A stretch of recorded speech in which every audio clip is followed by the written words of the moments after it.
I got a DM in April asking about how I got into running an IT business and what I studied.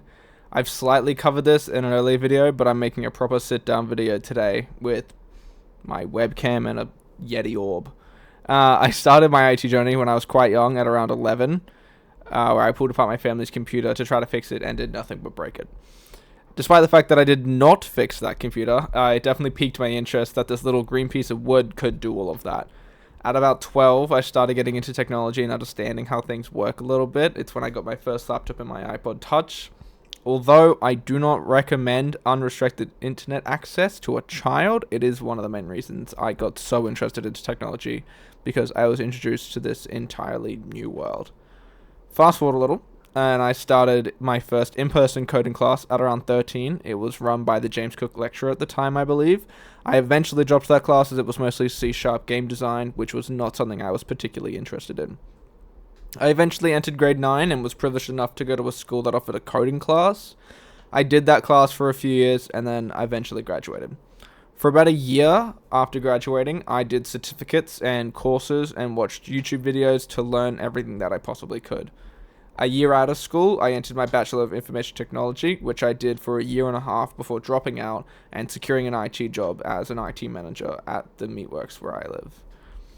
This job, although not extremely active, it was a lot of sitting around, did provide me with a lot of experience that I simply hadn't gotten anywhere else. I was interacting with Azure and getting experience actually networking instead of just making network maps. I did this job for over a year, but I eventually quit in order to follow my dream of running my own IT company. After quitting, I had a lot of free time and a finite amount of money, so I had to start hustling to make my own company. To be honest, when I started, I thought I was prepared and knew everything and how it was going to play out, but I couldn't have been more wrong. Customer outreach was much harder than anticipated. Just about every business had no interest in IT or was already locked into a contract, and a good opportunity was ridiculously hard to come by. Eventually, I figured out the tricks to getting customers and retaining them and making sure that I was growing. Getting Google reviews is still such a big thing to this day. I have done hundreds of IT jobs now, everything from entire hotel networks going down and them being stuck with no telephones, no computers, and like having to use two-way radios, to somebody not having a HDMI cord plugged in. So I've seen a very wide range of things now. Not that I think I'm necessarily in a position to give advice, but for anyone seeking to do a similar thing, I would say be patient and be motivated. Be confident. Staying confident is important. As much as that's obvious, it's the hard truth. I spent months doing different things and trialing different tactics before I got something that worked.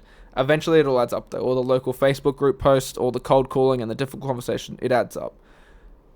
There was a quote by Alex Hormozy, not that I agree with everything that he says, but this particularly stuck with me whilst I was going throughout this whole journey, and it was, do so much work that it's unreasonable that you don't succeed. So reach out to so many people, trial so many things, spend so much time that it's unreasonable for you not to succeed. And that stuck with me. That stuck with me when I did 30 business customers before a single one of them even said I'll pass on the card. Every single time I'd go, can I do your IT? They go, we already have IT. I can do a cybersecurity risk assessment. No, I don't want one. There's always pushback. There's always constantly people who you will see the value in it and they may not. And that's fine. You've got to get knocked down 20, 30, 40, 50 times and still get just as excited to go and try and do the next customer. Although I sit now with about, 200 to 300, 200 to 400 jobs in the past and customers to outreach and clients to talk to, it's still, I think, important to recognize that IT is a very scarce field in terms of residential, especially. If you fix somebody's printer and their laptop and their PlayStation and their DVD player, there's not a whole lot left for you to fix. So there's a chance that you don't get a call back for the next 6 months from that person.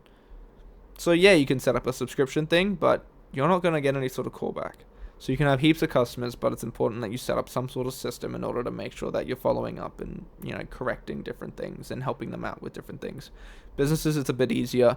IT service providing is a bit more consistent month-to-month basis. Same with cybersecurity risk assessments every 3 months or so. In saying that, I think being patient and keeping confidence is the biggest things. And, I would like to say that it's not about... If you're in IT for the money, you're not going to get super far. If you're in IT because you've heard that IT people make butt tons of money, I got bad news for you. It's fucking hard. It's hard to. And that's the thing, it's not always big money. And I know I'm speaking from that as somebody, I've posted my car, I posted my apartment, I'm not saying that I'm not making a lot of money, but there are points in time when you're not. There was a point where I was doing my IT business and, I was extending my fucking phone bill so I could still have data and outreach to customers, but I couldn't pay it that week. There was a point where, I was, 2 days behind on rent because Google Ads had just charged me $180. So it's definitely a very fine line to walk sometimes if you're running your own company. There are ups and downs. I'm still learning the seasons. There are plenty of times, at the moment we're in a down season and it is incredibly stressful. Not a whole lot of people are buying phones, not a whole lot of people are buying devices. When the cost of living crisis goes up, not many people want to spend, $1,000 on a new phone. So there's not a lot for me to set up. Businesses aren't spending a lot of money because clients aren't spending a lot of money and customers aren't spending a lot of money. So running your own business, as much as it's fun and you get your own freedom and you get to set your own availability, which is great because I can say the day before, if I've got nothing booked, that I don't want to work tomorrow, and I don't. But it also means that if you don't work enough, you don't get paid. So there's ups and downs. And like I said, I'm saying that now from a place of, a Mercedes AMG and a apartment in a really nice suburb with, my PC setup and my 2 bedrooms or whatever. But there is always a point in running a company and running a business where it goes down. Where it will seem like the next best thing for you to do is to quit and go get a regular job, go do something else. And I'm not saying that's a bad decision. I'm just saying that that's where it becomes important. I think it's important to say that I am still... there are times where I still struggle.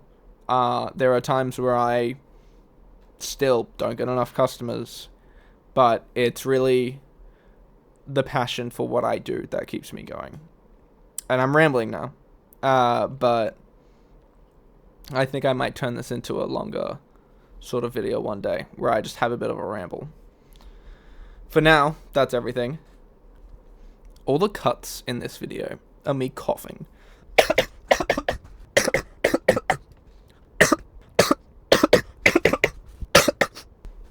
Goddamn. I'm not even sick. It's just cold. Yeah, that's all. That's the whole video. Thank you for watching. I really appreciate it. If you made it this far and you have any questions or comments or anything you want me to answer, let me know. I love answering questions. This all started from a DM, and now I got to ramble for 10 minutes. So, I appreciate it. I appreciate the talking, the interaction. Thank you very much for watching.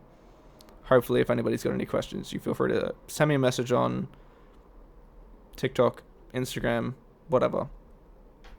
Appreciate it.